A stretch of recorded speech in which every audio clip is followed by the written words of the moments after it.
మీ జాతకంలో కుజుడు కన్నెర్ర చేస్తున్నారా? పెళ్లి ఆలస్యం అవుతోందా? లేక సంతానం కోసం ఎదురు చూస్తున్నారా? అయితే ఈ విషయాలు మీకోసమే.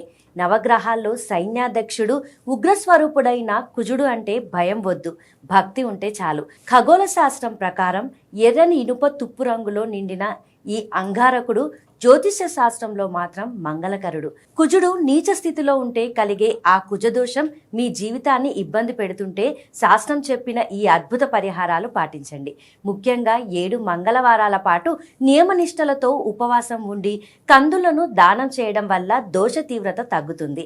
అంతేకాదు, సుబ్రహ్మణ్య స్వామిని అధిపతిగా భావించి షష్ఠి తిథి నాడు 7 సార్లు సుబ్రహ్మణ్యాష్టకం చదవడం వల్ల అడ్డంకులన్నీ తొలగిపోతాయి. వివాహ ప్రయత్నాల్లో ఉన్నవారు ఎడమ చేతి ఉంగరపు వేలికి వెండితో చేసిన పగడపు ఉంగరాన్ని ధరించండి.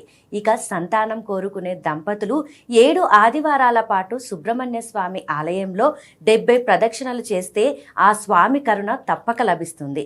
గుర్తుంచుకోండి, గ్రహగతులు మారాలంటే దైవ ప్రార్థనతో పాటు మానవ ప్రయత్నం కూడా ఉండాలి.